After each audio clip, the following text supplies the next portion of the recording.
So if you look at the bottom, you'll see the two images there are the camshafts, and you'll see the paint marks line up with the notches. Also, if you pay attention up above, that is the crankshaft gear, and you'll watch the point on the gear lining up with the point on the oil pump assembly that's painted white as well. Alright, I'll visually check the crank. The crank's lined up. I wanted you to see it, the cam here.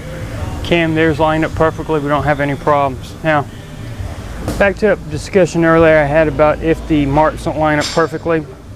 Usually what you'll see is possibly the passenger side. It'll be off one way or the other. Like, to be honest with you, it's just off a hair, but it's just closest to that cutout that we're good.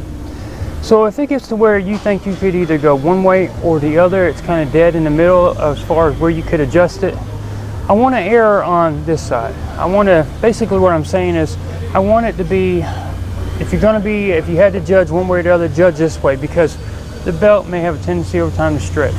And if we're on this side, the mark slightly, as that belt stretches, our mark's going to be off further, further, and further.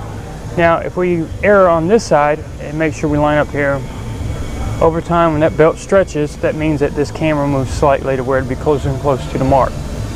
So if any time you don't get a dead-on alignment with the belt and you're off slightly, make sure you err to where the mark on the gear is slightly to the right. Now this is facing it to the right of the mark. Don't let it go to the left, because if it is, as it stretches, you'll get further and further out of the time versus being just shy of it and finally getting into time. Like I said, it is a rubber belt.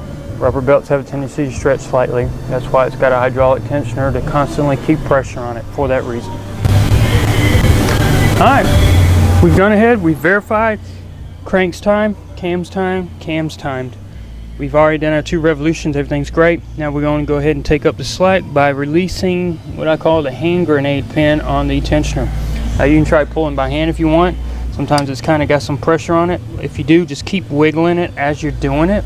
You will finally get it out. Now if it doesn't want to come easily, I like to get a pair of side dikes. Now I'm not cutting it, but I'm grabbing hold of it with a little bite, and then as I'm holding it tight, I'm wiggling my side dike, so it's kind of prying it out and working it, and there we go. We now got tension all the way around the belt. It's set properly by the hydraulic tensioner, and your marks lined up. So now it's just a matter of, we can go ahead and take the 18 millimeter bolt back off, because we're going to be putting the balancer on shortly. Once we get the bolt off, what we do is we'll start with we can go ahead on this procedure, go ahead and put the aluminum pulley plate on first, because it does become overlapped by the lower stamp steel. So you can do aluminum first, then the stamp steel, then we just got to worry about getting the balancer on. Now when it comes time to actually installing the harmonic balancer, you're going to have some kind of installer you're going to have to use. I've got something, what I usually do is I try to match up the threads on the bolt that I took out of the balancer with another bolt. For example, I got this real long bolt. I've got this is actually a spacer. You can actually use like a deep well socket if you want. As long as the bolt's long enough, I can get the pulley up on there and I can start tightening down to get it most of the way. Because the rest of the way, what I'm going to do is I'm going to use that fixture to hold the crankshaft pulley. Silver item we showed earlier, that had the 3 fingers on it. I'm going to use that again, but like I said, I'm going to put it in this position, and then I'm going to go through and tighten it up to 18 millimeter bolt with my 2-inch extension and my 1/2-inch drive ratchet until I get it down to the proper torque.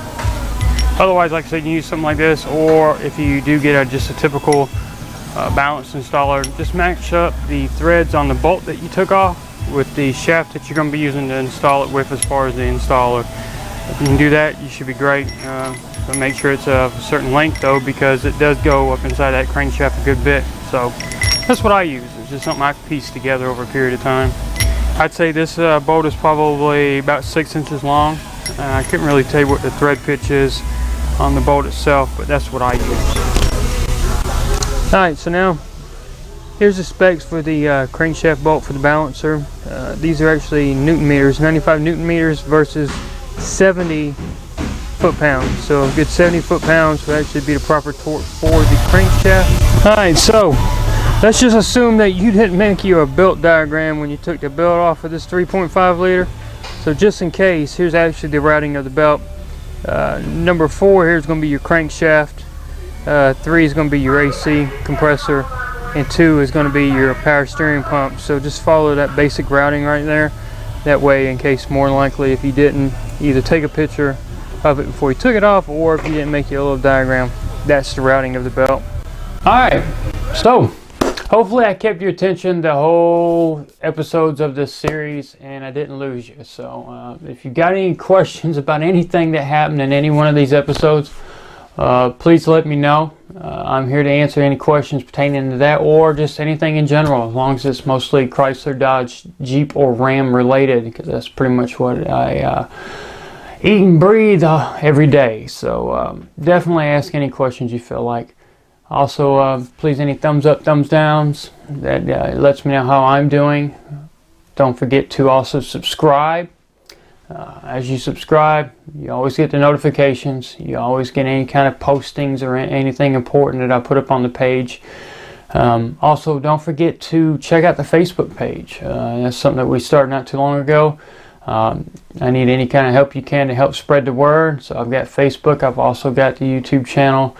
The .com jumps right back over to the YouTube as well. So either way, there's more than one way to get back to us. So if you like the videos, please share them to everybody you know. Spread the word. Yell it from the hilltops. Whatever you got to do, please. We love to make this channel bigger and greater and keep adding more and more videos and keep trying to step up our game. So it's all about you and you helping us out. So thanks again for watching this series of videos. And always, stay tuned for more.